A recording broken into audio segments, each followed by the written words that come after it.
apresentação e a gente começa a conversar, tá?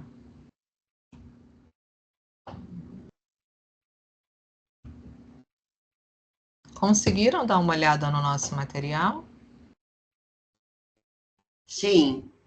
Sim, também. O projeto da fase 1 é bem simples, né? Então, deixa eu fazer uma pequena contextualização do nosso conteúdo e depois a gente fala sobre o projeto. Combinado? Ok.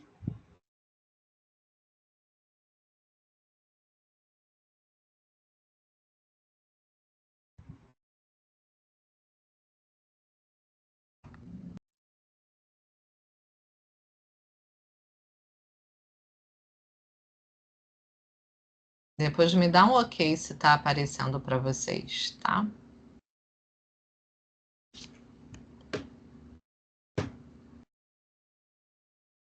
Ainda está carregando aqui para mim. Aqui apareceu. Beleza. Aqui também.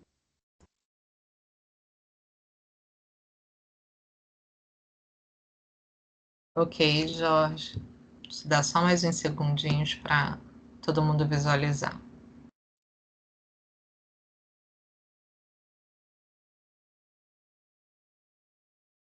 Vocês já realizaram um projeto de extensão nas outras fases, né? Eu não, que eu sou aluna nova. Ah, é? Tem mais Tô alguém? toda complicada aqui, ó. Entendo, não tô... É a minha Entendendo segunda nada. formação, mas assim, a primeira foi indo para a faculdade, entendeu? E agora eu tô bem perdidinha. Tá, tem problema não, que depois eu vou contextualizar o projeto de extensão.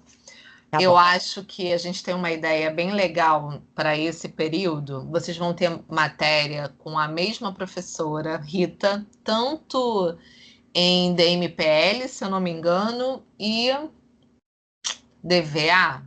Acho que são essas duas, né? Então, o que acontece? A gente vai fazer um único projeto de extensão compartilhado. A gente sabe que a vida de vocês é bem corrida, muita gente trabalha, e dá um pouco de trabalho desenvolver um projeto de extensão.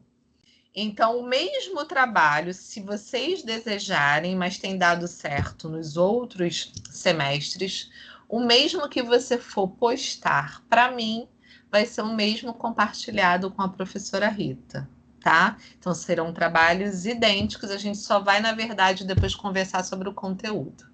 Quero deixar claro que eu estou falando do projeto de extensão, que daqui a pouquinho eu explico que é uma obrigatoriedade do MEC, tá? Para quem não conhece. Vamos falar do nosso conteúdo.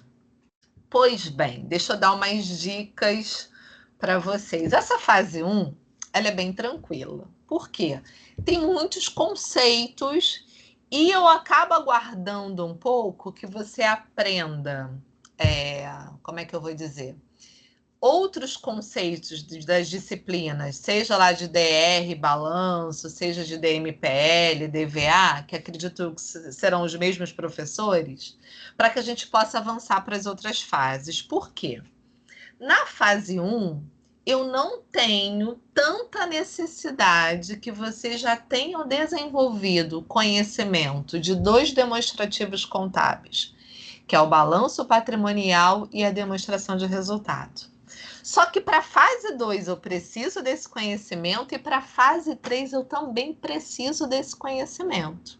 Então, por isso que a fase 1 é uma fase mais tranquila, né? A gente está meio contextualizando por que as empresas têm essa obrigação, tem essa preocupação de buscar caixa, dinheiro, capital de giro, para poder manter ali as suas atividades. Mas na fase 2 e 3, eu tenho a necessidade desses conhecimentos.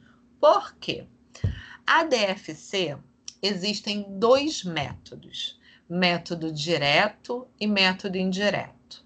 Na fase 2, vamos aprender o método direto, que é um método até bem mais fácil, e na fase 3, a gente vai trabalhar um método indireto. E tanto os dois, a gente pega informações de outros demonstrativos contábeis, como eu dei o exemplo para vocês do balanço e da demonstração de resultado. Então, assim, a gente acaba tendo uma conexão com as outras disciplinas também para a gente poder caminhar aqui no nosso projeto, tá? Então, o nosso projeto, o objetivo final é construir a demonstração dos fluxos de caixa. O nome é bem esquisito, 2 fluxos, mas depois vocês vão conseguir entender, porque a DFC ela é estruturada por atividades, que a gente vai aprender um pouco mais à frente, que é atividade operacional, investimento e financiamento. Quando a gente fala 2 fluxos, a gente quer visualizar o quanto cada atividade gerou efetivamente de dinheiro, caixas equivalentes de caixa para a própria empresa. Uma outra coisa que eu esqueci de falar com vocês, quando a gente fala de demonstração dos fluxos de caixa, ela é a única demonstração que a gente considera como financeira. O que importa para a gente é se entrou dinheiro no caixa ou se saiu dinheiro no caixa. Para quem leu o nosso material, tem um momento que a gente fala sobre os regimes contábeis. A diferença do regime de competência para o regime de caixa. É muito importante que a gente tenha esse entendimento. Por quê? Ela é uma demonstração financeira. Se teve transação a prazo, para a gente não importa. Por quê? Impactou no caixa? Não. Vai impactar no caixa ou quando a gente receber ou quando a gente pagar. Então, essas informações, elas são essenciais para a gente poder ir desenvolvendo a nossa mente, os nossos conhecimentos, quando a gente realmente for elaborar a demonstração do método direto e indireto. Pois bem, deixa eu fazer uma pequena contextualização para vocês sobre essa demonstração que parece que ela sempre existiu e não, na verdade, não existia. A gente passou por um processo de convergência das normas internacionais de contabilidade. O nosso país chegou um momento que ele já estava em desenvolvimento. E existia um grande problema. Porque existiam as normas contábeis do nosso país e as normas contábeis do mundo. Qual era a maior dificuldade em relação a isso? Quando, sei lá, uma empresa que é multinacional precisava transformar as demonstrações da nossa moeda, fazer aquela conversão para uma moeda estrangeira, qualquer uma, seja dólar, euro, as contas não batiam. Tinha empresas que aqui no Brasil ela dava lucro, na hora de fazer a conversão para uma outra moeda, dava prejuízo. Por quê? As normas internacionais não convergiam com as normas brasileiras. E graças a Deus, a gente hoje fala a mesma linguagem da maioria dos países, que daqui a pouquinho eu falo mais sobre isso. Para quem estuda contabilidade, essa lei 6.404 de 76, ela tem que estar no sangue. É assustador, sim, 76 parece que está desatualizada, mas já aconteceram algumas atualizações, como a entrada da demonstração dos fluxos de caixa. Ela substituiu, na verdade, uma demonstração que era chamada DOAR. DOAR significa demonstração de origem e aplicação de recursos. Se você for parar para pensar, é bem parecido, né? Origem e aplicação. Origem significa de onde vem o dinheiro. Aplicação, aonde esse dinheiro foi investido, que é muito parecido com a DFC. Só que a dificuldade, na verdade, é que a DOAR era bem acoplada. E as demonstrações contábeis, elas são disponibilizadas para diversos usuários. Não é só para o usuário interno, é para o usuário externo também. Então, quanto mais a gente acaba dificultando a leitura dessas demonstrações, seja num processo de conversão, seja uma demonstração muito fechada, o usuário ele não tem noção exata. Ah, mas Tereza, tem a nota explicativa, eu posso ir lá na nota explicativa e ler, mas a nota, ela chama a atenção para fatos que são relevantes, né? Você não tem aquilo tudo mastigado, por isso que vocês vão aprender que existem contas sintéticas e contas analíticas. As demonstrações, elas são publicadas de forma o quê, gente? Sintética, tudo fechadinho. A analítica, só quem está lá dentro da empresa clicou no sistema e as contas abrem, tá? Então, ela veio substituir a DOAR, que é a demonstração de origem e aplicação de recursos. A DOAR, ela não deixou de existir, ela só não é mais obrigatória. Lembra lá da Lei 6.404, de 76? Olha quanto tempo demorou para ter uma mudança na legislação, principalmente no que fala sobre demonstrações contábeis. Em 2007, com a Lei 11.638. E depois tem a 11.941 também. Por que é importante, na verdade, a gente falar sobre essa questão da convergência? Como eu falei para vocês, tinham empresas que trabalhavam com outras moedas, dava prejuízo, e hoje não. A gente está falando a mesma linguagem da maioria dos países, tá? Porque nem todos os países do nosso planeta, do mundo, aderiram às normas internacionais, mas os mais importantes, sim. A gente teve um probleminha aí com os Estados Unidos, ficou batendo o pé, que queria que qualquer pessoa que fosse investir lá continuasse com o modelo próprio deles, que é o S-GAAP, o S-GAAP, como vocês queiram chamar, mas hoje eles já aceitam os IFRS, não sei se vocês já ouviram, tá? E a gente já está falando aí essa linguagem que facilita muito a nossa vida. Uma outra coisa que é importante, até por uma questão de prova, se vocês forem fazer depois para o exame de suficiência, na verdade, essa convergência internacional, ela veio facilitar principalmente mais para esses países que estavam em desenvolvimento. Esqueça esse cenário pandêmico que a gente vivenciou, porque isso não acaba sendo métrica, né, quando a gente fala de alterações das normas contábeis. Mas tem países que são muito prolixos, por exemplo, em relação às suas normas, como os Estados Unidos. Esse modelo deles próprio, o S-GAAP, tem mais de 40 mil pronunciamentos, gente. É muito complicado. Então, por exemplo, uma empresa aqui do Brasil, na hora que ela fosse fazer essa conversão, existiam contas que a gente utilizava aqui que em nenhum lugar do planeta existia. Não dava nem para reclassificar essas contas. A gente tinha que expurgar. O que é expurgar? Retirar essas contas. Você não conseguia fazer nenhum tipo de alteração. Então, com isso, dava lucro aqui. Na hora de fazer a conversão, dava prejuízo, tá? Então, assim, uma das maiores dificuldades era realmente comparar as demonstrações nossas, do nosso país, com a de outros países também. Vamos falar só um pouquinho sobre a necessidade de caixa. Por que essa demonstração financeira ela é tão importante para as empresas? Como eu falei para vocês, a única coisa que importa para a gente é se entrou ou se saiu dinheiro no caixa. Mas a gente sabe que, assim, no mundo ideal, a empresa, ela deveria, na verdade, viver, ser gerenciada só mesmo da sua atividade operacional. Isso seria no mundo ideal. Mas a gente tem aí diversos dados estatísticos de empresas que quebram em pouco tempo. Será que é só por questões de gerenciamento, operação? Existe um grande problema mesmo no planejamento financeiro. Casar atividade operacional com atividade financeira é complicado. Por quê? Mercado. Mercado acaba ditando muitas das vezes como deve funcionar. Seria muito bom se todas as empresas, na verdade, vendessem, prestassem serviços e recebessem sempre à vista. Mas a gente sabe que não é assim que funciona, né? Porque existem diversas outras empresas similares à minha que parcelam. Então, fazer esse casamento da operacionalidade com o financeiro é complicado, tá?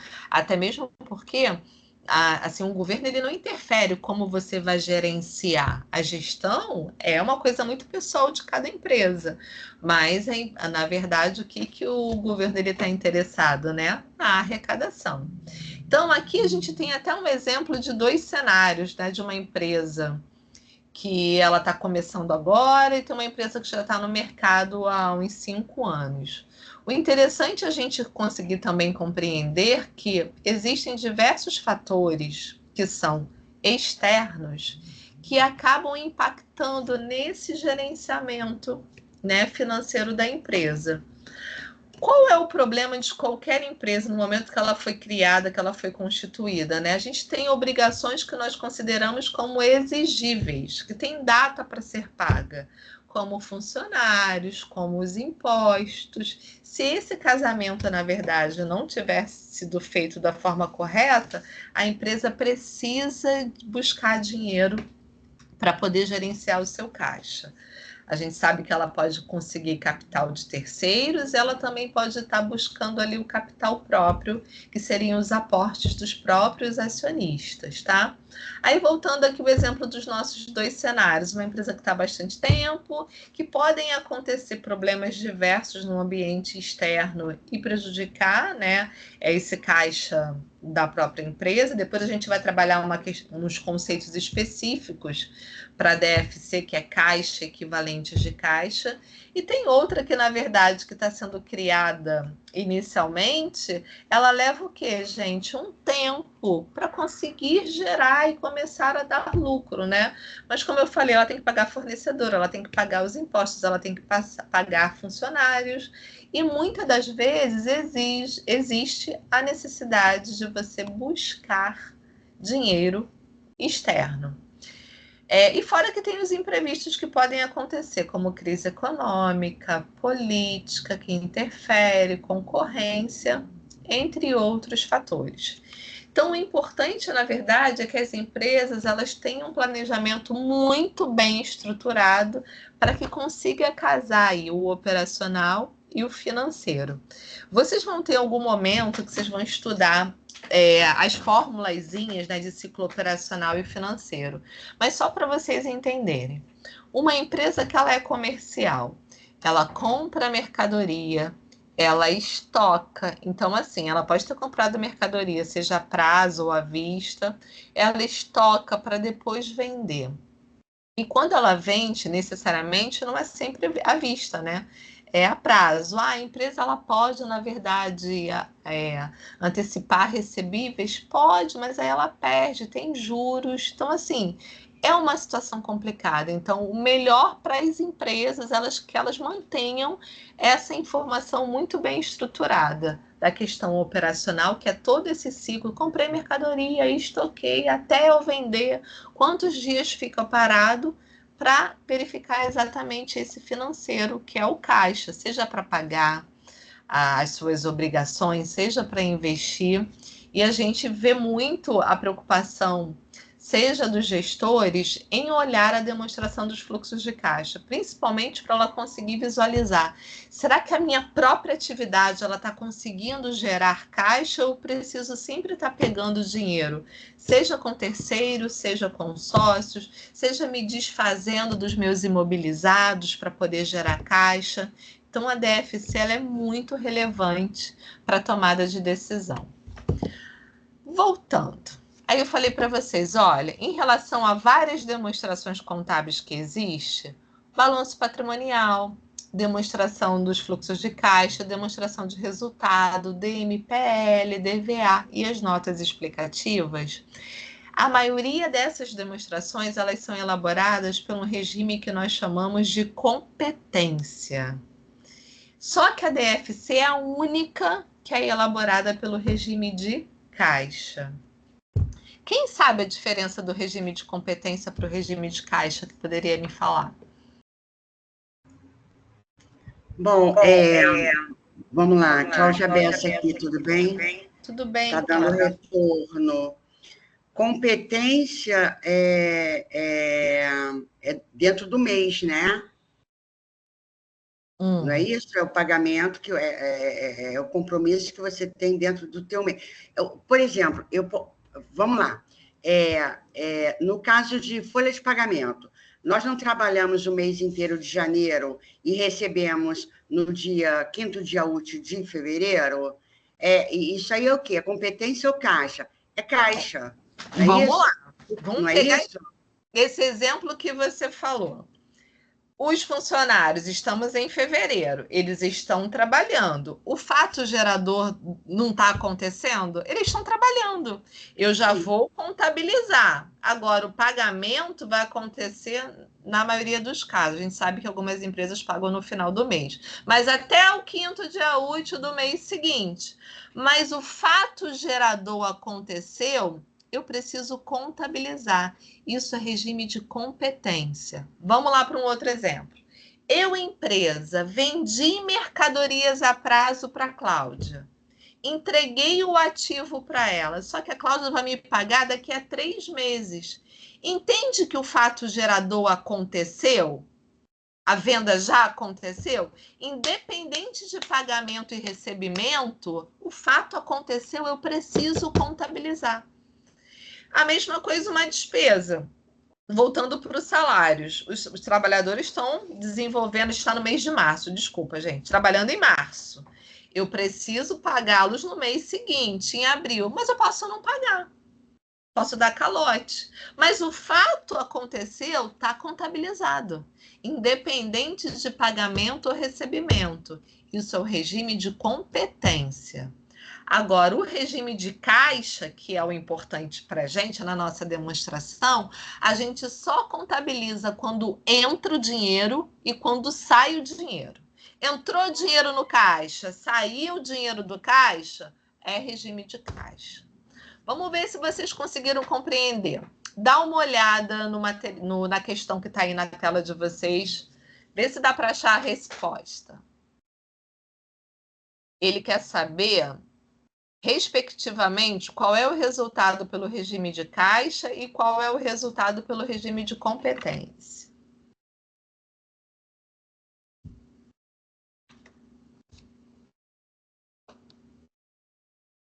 Estão conseguindo visualizar o Explorer? Sim. Vamos lá.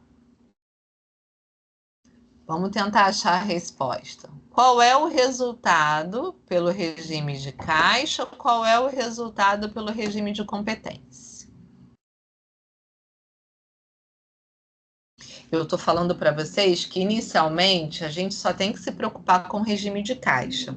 Mas, quando a gente chegar na fase 3, a gente vai usar o balanço patrimonial. Então, é claro que a gente precisa dessa informação também gerada pela competência, que é a diferença de um ano para o outro de determinadas contas. Mas o nosso foco é quanto entrou no caixa e quanto que saiu no caixa. Alguém já respondeu aqui. Beleza. Vamos ver se é isso mesmo? Olha só, a empresa vendeu 40 mil. Fato gerador não aconteceu? Aconteceu. Já vai entrar no regime de competência quanto? 40 mil. Agora, ela recebeu à vista somente 22. Quanto que vai entrar no regime de caixa? 22 mil. A receita na competência é 40, no caixa é 22. Isso ficou claro? Sim. Porque o regime de caixa é só o que entrou e o que saiu. Aí vamos seguir. As despesas foram 28. Então, essas despesas, elas foram já aconteceram. O total dela foram de 28. Só que eu paguei somente quanto? 14. O desembolso do dinheiro foi 14 mil. Esses 14 entra no regime de caixa. E quanto que vai entrar de despesa no regime de competência?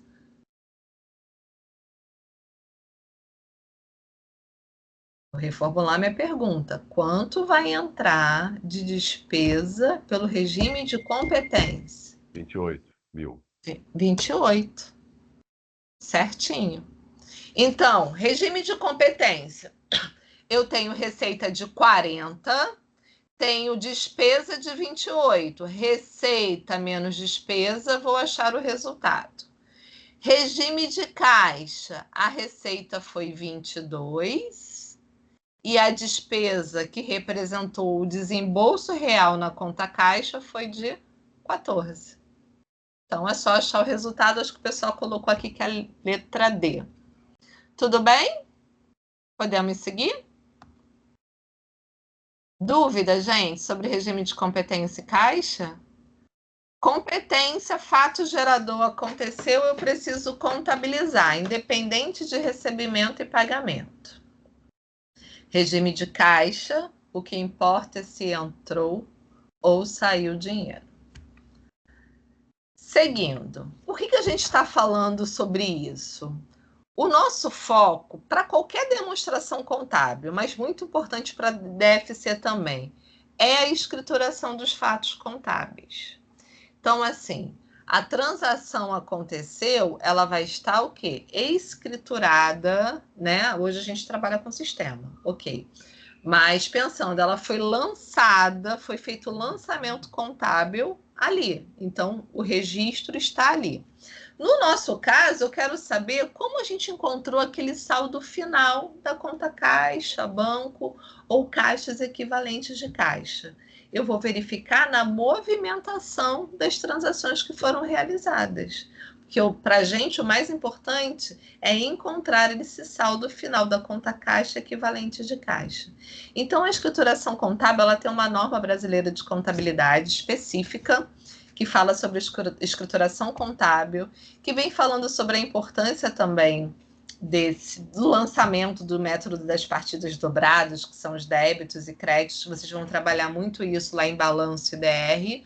Mas por quê? As demonstrações, elas são elaboradas com base na escrituração dos fatos contábeis. E com isso, você não pode escriturar de qualquer forma. Tem ali toda a orientação de como ela precisa ser feita. Então, vamos lá. A gente precisa entender, para a DFC, o conceito de caixa e equivalentes de caixa. O que vocês entendem como caixa? Essa conta caixa, o que seria? É o que temos no banco e o que temos no caixa, propriamente dito, né? Nos bancos e no caixa dinheiro. Quando você fala assim, caixa, vem à nossa mente o caixa físico, aquele que a gente mete o mãozão e pega o dinheiro, tipo no mercado, né, ônibus, que tem caixa físico. Só que aqui vai mudar um pouquinho para a DFC. E quando a gente fala sobre a conta caixa e equivalentes de caixa, deixa eu botar aqui a outra tela. Olha só. A conta caixa foge um pouquinho desse caixa somente físico. Ela compreende aos numerários, é aquele dinheiro que a gente vê ali, mas também os depósitos que estão no banco disponível para poder movimentar. Então, quando na DFC só, hein, gente? A gente fala caixa, não é só o caixa, aquele pequeno caixa que as empresas têm para pagar contas, né, do dia a dia. Aqui a gente precisa incluir também, olha, numerários em espécie e depósitos bancários disponíveis. Isso é importante para a gente. E agora, Teresa, mas na publicação eu só visualizo assim, caixa equivalente de caixa, mas isso é quando o balanço é publicado, né, para público externo. Internamente você encontra essas informações separadas, como a colega falou, banco. A empresa tem transações com diversos bancos, né? O que é equivalente de caixa? São aplicações de curto prazo, de alta liquidez, que são prontamente conversíveis em montante conhecido de caixa e que estão sujeitos ao insignificante risco de mudança de valor. Aí vamos lá, vamos traduzir isso aqui. Lendo lá o material de vocês e a norma específica da DFC, que é a Norma Brasileira de Contabilidade Técnica Geral 03, ele diz o seguinte, olha, para ser equivalente de caixa, aparecer ali no ativo circulante, essas aplicações financeiras, na hora que eu resgatar, não pode ter uma mudança muito discrepante de valor. Aí depende, né? Que trabalha com moeda estrangeira não pode para ser considerado equivalente de caixa. E lá na norma também diz o seguinte, olha, para ser equivalente de caixa, tem que ser até 3 meses ou menos para eu poder movimentar esse dinheiro. Se eu não conseguir resgatar em até 3 meses, não entra como equivalente de caixa. Então, caixa a gente já entendeu, dinheiro disponível, depósito que está lá no banco disponível. E equivalente de caixa são aquelas aplicações financeiras que eu resgato rápido, entro aqui, consigo, na verdade, resgatar se eu quiser, mas também podem ser aplicações que eu consigo resgatar em até 3 meses. A norma diz 3 meses ou menos, e que não possa sofrer uma mudança brusca no valor. Por quê? Cai muito em prova conceito, principalmente na prova do exame de suficiência, conceito de equivalente de caixa. Ele bota assim, equivalente de caixa, a empresa tem uma aplicação financeira num prazo de 12 meses. 12 meses já não pode ser equivalente. Por quê? Tem que ter alta liquidez, isso falando de DFC. E, no máximo, 3 meses para conseguir rever esse valor. Tá? Então, é importante, mas lá no material, quando vocês forem desenvolver a leitura, vai ficar muito fácil. Vamos para o nosso projeto, que a gente ainda tem que falar sobre extensão. Gente, projeto da fase, molezinha. Vamos lá. Nesta fase, você deverá apresentar transações de entradas e saídas de caixas de uma empresa. A única diferença aqui, que eu acabo exigindo de vocês, que você tenha um número mínimo de entradas e de saídas, tá? Mas como é que você vai apresentar essas transações? Para quem tem facilidade de mexer no Canvas, facilita muito, que você pode usar figuras, você pode utilizar símbolos. Tereza, eu não sei mexer no Canvas. Não tem problema. Eu super aceito trabalho se você conseguir descrever a sua ideia. Por exemplo, eu recebo às vezes num PPT mesmo, num PowerPoint, algumas páginas com entradas, com desenhos, mas que você consiga descrever isso para mim. E outros slides que representam somente saídas. Eu não tenho, estou com dificuldade na fase 1, não consegui acessar, meu computador quebrou, não sei o quê.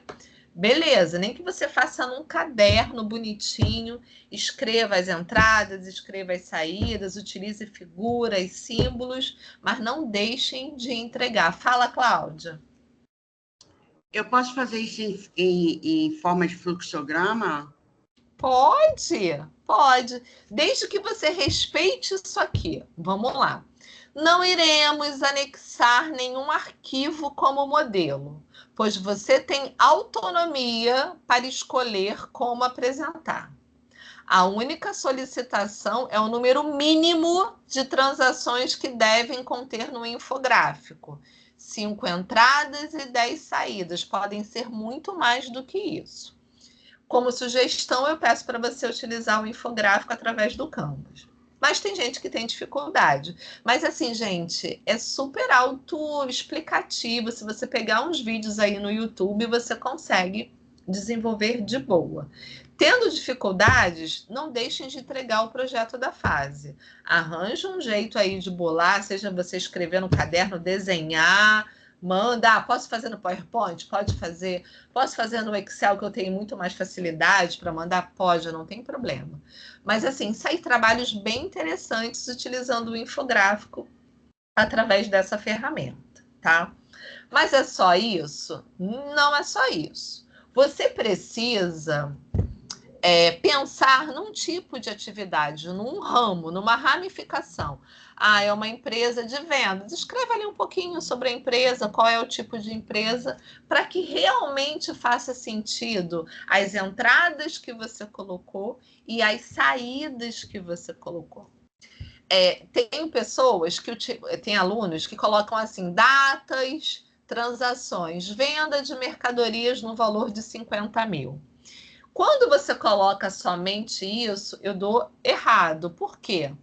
A DFC, você tem que deixar muito claro que essa venda de mercadoria foi à vista. Se você não escrever que foi à vista, perdeu a transação. Por quê? Eu quero saber de entradas e saídas. A empresa gerou despesa de salários no valor de 28 mil. Tá, mas essa despesa foi paga para representar uma saída? Se você não descrever a transação de forma clara, vocês vão perder pontos. Então, assim, pensem ali numa ramificação, desenvolva ali algum textozinho, uma empresa, é um salão de beleza, sei lá, uma prestadora de serviço, é um restaurante. Então, escreva um pouquinho, dê um nome ali para sua empresa para facilitar e coloque as 5 entradas. Peraí, desculpa, gente. São 5 entradas e 10 saídas. Me dê exemplos de entradas de recursos no caixa da empresa. Quem poderia me ajudar? A receita, se eu sou prestadora de serviço, forneço alguma coisa, eu tenho daquele meu cliente aquela receita mensal, exemplo. Então, Cláudia, receita. Mas a gente sabe que a receita pode ser o quê? A prazo, vendi, mas ele vai me pagar. Tem que ficar claro que ele te pagou Entendi. naquela data. Beleza, tá bom. Isso é claro para mim. Não coloca assim, não. A venda para o meu cliente. Não, tem que descrever. Me dá mais um outro exemplo de entrada de dinheiro no caixa. Assim, professora, eu fiz sobre um salão, mas eu nem sei o que eu fiz, tá? Eu, tipo, chutei. Aí, olha só, aí eu botei assim, entrada, pagamento pelos serviços de beleza, corte, manicure, etc. Vendas de produtos de beleza, shampoo, creme, assim, mas eu não coloquei valor. Tem que colocar valor, não é isso? Se você quiser. Mas assim, eu acho mais interessante. Quando você coloca venda. Porque eu não sei como te mostrar. Olha aqui. Tá vendo? Quando você coloca venda de produto, você vendeu à vista? Tá escrito isso? Não, não tá escrito. Mas precisa, porque senão eu vou te tirar ponto. Porque aqui, na verdade, o objetivo dessa fase é que fique claro que entrou dinheiro no caixa e saiu dinheiro no caixa. Tá bom. Tá bom? Tá bom. Mas eu quero mais exemplos, gente, de como entra dinheiro no caixa da empresa. Com vendas? Vendas gente, vendas já foi. Já estou cansada de vendas. Recebimento de empréstimo. Muito bem. Na verdade, vamos lá. Eu, empresa, fui lá no Banco Icatu, peguei um empréstimo. Entrou dinheiro no meu caixa. Sim. Muito bem. Um outro exemplo de entrada de dinheiro. Depósito ou transferência bancária? De quem? Como surgiu essa transferência? Foi do pagamento do cliente. Deixa claro para mim. Pagamento do cliente, tá bom. Recebimento do serviço que foi prestado, a venda de um produto do cliente, tem que deixar claro. Tomem cuidado com os verbos, tá? Recebeu mesmo. Sim. Um outro tipo de entrada. Outro tipo de entrada. Financiamento? Financiamento financia algo. Não é financiamento. Tá. Não sei. Resgatei uma aplicação financeira. Está disponível dinheiro no meu caixa? Que a conta aplicação, necessariamente, ela pode ficar ali, mas resgatei. O dinheiro já está disponível para mim. Legal. O sócio aportou. Aportar é colocar. Colocou dinheiro ali na empresa para poder fazer algum tipo de expansão, investimento. Entrou dinheiro no caixa. Agora, gente, assim, muito sério, tá? Vocês precisam deixar claro as transações. O único problema na correção dessa fase é que vocês entendem o que vocês querem escrever, mas eu não consigo entender se não tiver ali realmente escrito para mim. Na sua cabeça é claro, mas se não está escrito para mim, não vai valer. Vamos dar um exemplo de saídas, de desembolso e impacto no caixa da empresa. Saída? Salário. Pagamento dos salários. Manutenção de equipamento. Pagamento de manutenção dos equipamentos da minha empresa. Conta de luz. Conta de telefone. Perfeito. Então, assim, no mínimo, pagamento à vista ao fornecedor. Isso, Jorge. Acho que vocês já conseguiram entender, tá? Sim. Quem trabalhar com valores fica bem legal, tá? Mas você pode trabalhar com muitas imagens, né? Quando você representa as setinhas de entrando, compra de mercadoria, pagamento, isso aí. Pagamento de impostos. Ó, perfeito. É isso aí, tá? Tentem montar um infográfico com essas informações, mas tomem cuidado de deixar o mais claro possível. Ah, posso usar gráficos com as informações descritas? Podem, não tem o menor problema, tá? Quem tiver dificuldade de mexer nas ferramentas que tem aí disponíveis, nem que você desenhe, escaneie no caderno, mas não deixem de entregar. Queridos, alguma dúvida sobre o projeto? Então, assim, a senhora quer, não quer só o infográfico, você quer tipo, a gente construindo uma empresa, não é isso que eu entendi? Não precisa construir. Eu quero entender qual é o ramo da sua empresa. Então, eu vou ter que fazer um texto, vou ter que fazer, vou te explicar. Mas é um texto muito curto. Tá bom. Você pode jogar ali uma data que ela foi criada com tantos sócios, mas eu quero entender o ramo, porque às vezes o colega falou sobre crédito consignado, mas espera aí, gente, é uma empresa que presta serviço, crédito consignado faz sentido com a empresa? Aí eu vou começar a tirar alguns décimos, porque tem que fazer uma correlação, tá? Não pode ser qualquer tipo de conta. Mas é um texto muito pequenininho, não precisa criar uma empresa com muitas informações, não, porque não é o objetivo dessa fase. A aula fica gravada quem perguntou. Deixa eu só falar do projeto de extensão. Podem ir perguntando alguma coisa sobre o projeto específico, até eu conseguir compartilhar aqui, para não perder tempo, que eu tenho aula daqui a pouquinho. Espera aí. Deixa eu pegar a informação do projeto de extensão. Tendo dúvida, gente, do que eu acabei de colocar para vocês, é só perguntar, tá? Alguém perguntou se tem grupo da turma, eu não sei, gente, dizer exatamente, mas se alguém puder... Jorge, extensão é obrigatório. Assim, não é nem uma exigência da Celso, é do MEC. É complicado, mas a gente está tentando simplificar exatamente, né, por isso, para facilitar um pouco a vida de vocês, de replicar o mesmo projeto para outros professores. Eu só quero saber como é que a gente vai fazer extensão de contabilidade. Mas vamos lá, você vai explicar agora. Vai, dá uma dica aí que a gente consegue salvar.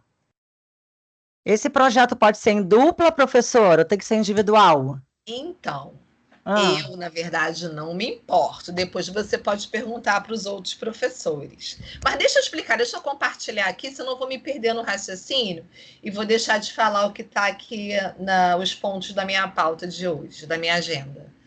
E eu vou falando com vocês. Então, Cláudia, não é complicado, não. Já tenho feito projetos de extensão no presencial e dá super certo, tá? Eu sei que vai dar um pouquinho de trabalho, mas se vocês já começarem a desenvolver desde agora, ele não é entregue nem na fase 1, 2, 3, é só na entrega final.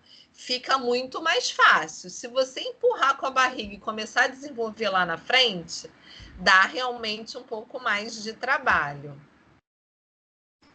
Deixa eu colocar aqui, gente, só para tentar resumir para a aluna nova, o projeto de extensão, a ideia é que o alunado, ele aplique na comunidade os conhecimentos que foram adquiridos na graduação. Então, assim, é realmente você, né, fazer essa aplicação, dividir com a sociedade, comunidade, aquilo que você está aprendendo.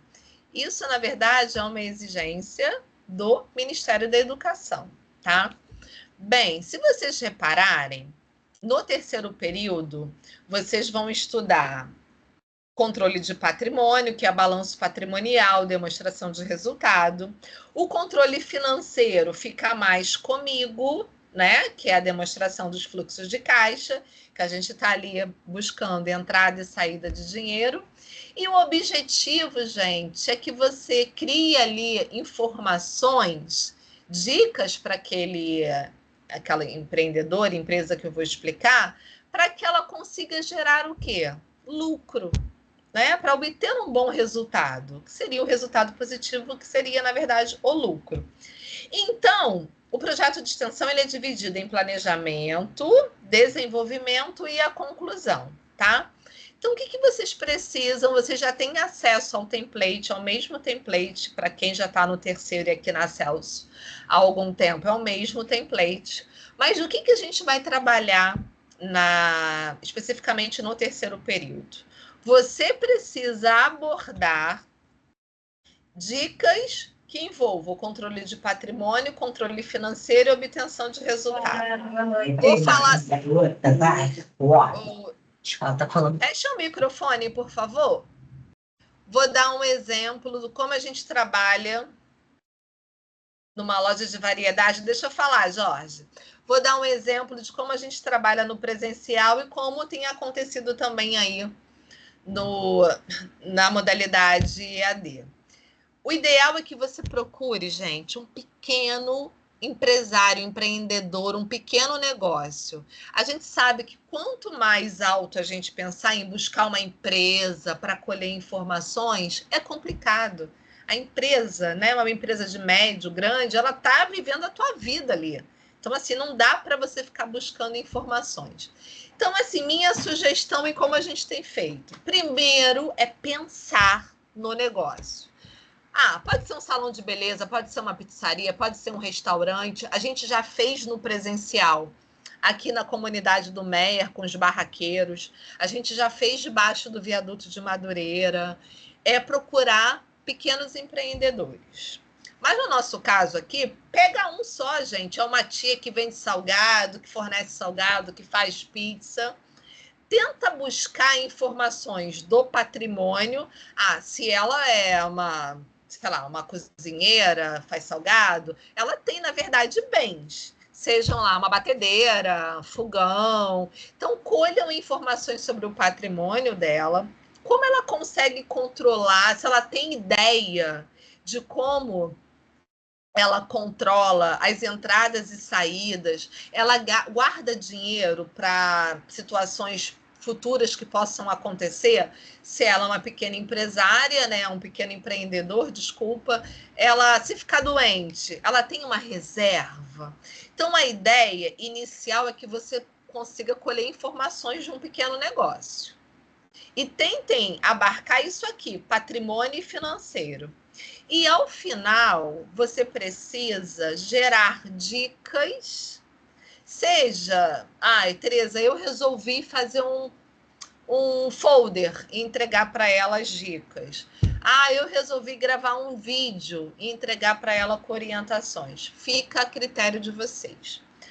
A única questão é, você precisa formalizar que realmente você aplicou a extensão na sociedade e na comunidade.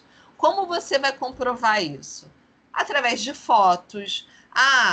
Hoje em dia a gente até já abriu algumas possibilidades. Videoconferência, você e o empresário ali conversando, mas tem que ter registro, gente. Foto de vocês, foto do lugar, cara crachá, porque senão isso pode ser questionado. E assim, não é só a instituição, o MEC, a gente está sempre fazendo novas avaliações do curso, ele tira ali, de um modo estatístico, uma galera e começa a verificar o projeto de extensão.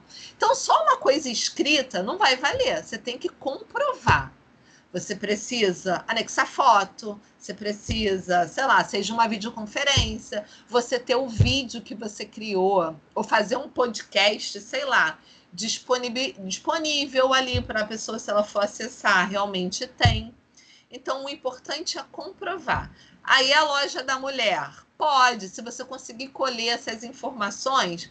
A única coisa que eu não gosto, a gente já teve alguns problemas, é quando a pessoa quer fazer do próprio negócio. Porque aí você não tem o olhar de fora, o que você está na cabeça. Então, assim, não é legal, né? E isso pode ser questionado.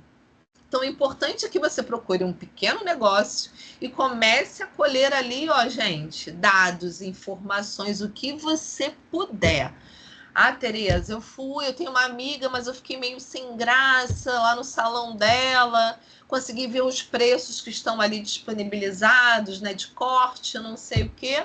Pô, você não vai visitar o local? Fica ali um tempinho, vê como é que funciona, né? Como é que ela atende, como os clientes pagam. Não necessariamente vocês precisam. O ideal seria, gente, no mundo ideal, terem realmente informações verdadeiras, sabe? Factíveis. Mas você pode, pelo seu olhar, as pessoas procuram, dando o exemplo do salão, tá? As pessoas estão procurando muito mais um atendimento para cabelo, né? Para pé e mão. Então, assim, fiquem atentos. Se ela atender 5 por dia, mais ou menos quanto que daria a receita dela, né? O que ela paga? Isso é importante. Busquem informações dos gastos que ela tem, né? A pessoa tem umas coisas bem legais, assim, que as pessoas não pagam nada. Água, a luz, isso não vale pra gente, tá? A pessoa tem que pagar alguma coisa. Quanto que geralmente ela paga de conta de luz? Quanto geralmente ela gasta de, sei lá, de material mesmo para poder prestar o seu serviço? Isso você tem que começar a colher um pouco de informação, porque é importante, até no meu caso financeiro, você ter dicas para ajudá-la a tentar um resultado positivo, que é o lucro. E aí, gente, a ideia facilitou um pouquinho a compreensão de vocês ou ainda estão com muitas dúvidas? Como sempre, Tereza, nos outros períodos, você começou a dar essa dica. E pelo menos comigo, eu vou maturando. Você já me deu uma dica, eu já pensei numa possibilidade de uma pessoa. Beleza. E vou amadurecer isso aí. E Cláudia, aí, né? só não empurra para desenvolver o trabalho, tá? Na fase 2 e 3. Não, relaxa, isso aí tá tranquilo. Beleza, é isso mesmo, tá, gente? Nada muito trabalhoso, então vamos lá. Tereza, posso fazer um trabalho compartilhado? Comigo não tem o menor problema. Pode fechar com a outra professora, eu acho que vai ser só a Rita, não tenho certeza. Fecha a ideia com a Rita também, tá? Tereza, eu tenho aqui 2 amigas que estudam comigo, posso fazer? Pode fazer, Breno, no salão da sua amiga. Posso fazer com 3 amigos aqui? Pode. Tendo a carinha de todo mundo, o registro de todo mundo, não tem o menor problema. Por quê? Fizeram um trabalho em conjunto. Para mim, não tem menor problema, tá? Então, assim, quem quiser ir até para otimizar tempo e outras coisas, pode fazer um trabalho compartilhado, desde que seja um trabalho sério, com comprometimento, com fundamentação, por mim, sem problemas. Isso acontece muito no presencial. Às vezes, uma aluna tem facilidade de encontrar empreendedores, ela acaba disponibilizando o local e a galera vai lá visitar. E está tudo registrado, todo mundo participando, mas aqui nessa modalidade a gente sabe que é mais complicado. Tudo bem? Ok.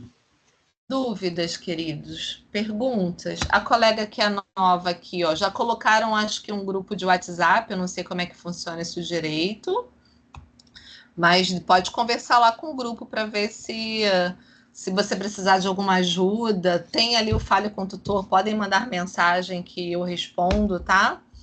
Mas qualquer dúvida, o importante, foquem agora no nosso projeto, no infográfico, mas trabalhem aí na mente de vocês o projeto de extensão, que ele é obrigatório. Professora, olha só, eu moro num condomínio grande. Eu posso fazer sobre o condomínio? O que você imaginaria? O que você Várias coisas. pareceu na sua cabeça? Várias coisas, não sei, ó. Pessoas que devem condomínio, coisas que posso fazer para convivência entre a gente, porque o meu condomínio tem 530 apartamentos. Você acha que a contabilidade dele é fácil? Não, mas eles têm administradora, né? Isso, na verdade, eu não sei se você vai ter acesso a todas as informações. A gente recebe, eu, pelo menos no meu condomínio, as informações. Mas como você vai gerar, talvez, para o condomínio, dicas que envolvam patrimônio financeiro e melhorar o resultado. Que isso você já tem, a inadimplência está lá escrita direitinho, qual é o valor da dívida, quais são os parcelamentos, essas informações você já consegue. Então, assim, eu acho que ainda um condomínio é uma coisa muito grande, talvez você não consiga realmente se doar para o tipo de trabalho, porque é uma coisa muito formalizada mesmo. Pensa talvez num pequeno negócio, mas não conseguindo, você conseguindo desenvolver isso, ok. Aí Tá depois eu bom. vejo no final, Tá. tá? Tá bom. Ô, Priscila, eu sou síndico, aqui é o Jorge. Ah, E o problema todo é que um condomínio ele tem um CNPJ, mas é uma empresa que não tem lucro, né? A gente não pode trabalhar com lucro, a gente trabalha com o que arrecada e você gasta. Aí fica complicado você chegar na terceira etapa Mas dessa na verdade atividade ela até e a obtenção poderia. de resultado e lucro é zero, né? Mas não Você não precisa, pode na ter. verdade, no condomínio, Jorge, o resultado. Mas tendo dinheiro em caixa, já seria ótimo, né? Ah, Para aqui a fazer gente botou logo investir. garantidora de boleto condominial e acabou com o problema. tá bom. Então, é porque realmente eu não estou conseguindo, Priscila, visualizar, tá? Mas se você conseguir, ok, tá bom? Tá bom, tá Isso, bom. Tereza, a entrega é só na entrega final, depois da fase 3. Ô, Tereza, Oi, eu fiz uma pergunta aí no final aí, você não me respondeu. não A vi, não empresa, tô... a minha loja ali, eu escrevi, né? Essa loja da minha mulher era minha também. Eu era sócio com ela e passei para ela minhas cotas. E ela agora é uma SLU. Já tem uns 5 anos que eu passei. Tu acha que isso pode ser questionado no meu trabalho de extensão? É porque aqui você já falou, né, que é da sua esposa, tá Sim. Ah, gravado. tá registrado aqui, não tem problema. Eu passo do cara do lado lá, o de material hospitalar, não tem Beleza, problema. esse aí, Ele é micro, ele é meu esse amigo. aí. Não tem problema não, entendeu? Vai para esse. Porque Então tá assim, a jóia, gente, então. na verdade, acaba sendo muito influenciado com as informações que você já tem Ah, dela, eu né? queria ajudar a minha mulher, né? Porque a empresa não tá bem, né? Eu quero Olha, ajudar ela. gostei da ideia. Mas você já tem muitas informações, né? Não sei, pode ser. É, Eu tô não, mas eu aberta, vou, eu vou eu tô trabalhar aberta. no, eu vou trabalhar no camarada lá do lado, que é mais simples do que o dela. O dela, por ser uma loja de variedade, tem mais de sei quantas mercadorias, o negócio é meio complicado, e fornecedores. Ele já deve ser mais light lá, a demanda, Beleza, entendeu? beleza. Tá Gente, joia. realmente, desculpa, eu não consegui ver todas as perguntas que tá fechada aqui para mim, só tá aparecendo o slide. Tudo bem? E a gente vai amadurecendo, a gente vai se encontrar na fase 2, tendo dúvidas, vai perguntando, mas foquem agora no nosso projeto e os outros professores vão reforçar também a ideia do projeto de extensão nas outras aulas, tá bom? Obrigada, Tereza. Beijo, gente. Muito obrigada aí Ok, pela paciência, tá? ok. Obrigada. Boa noite. Obrigada. Tchau, Tchau, tchau. tchau.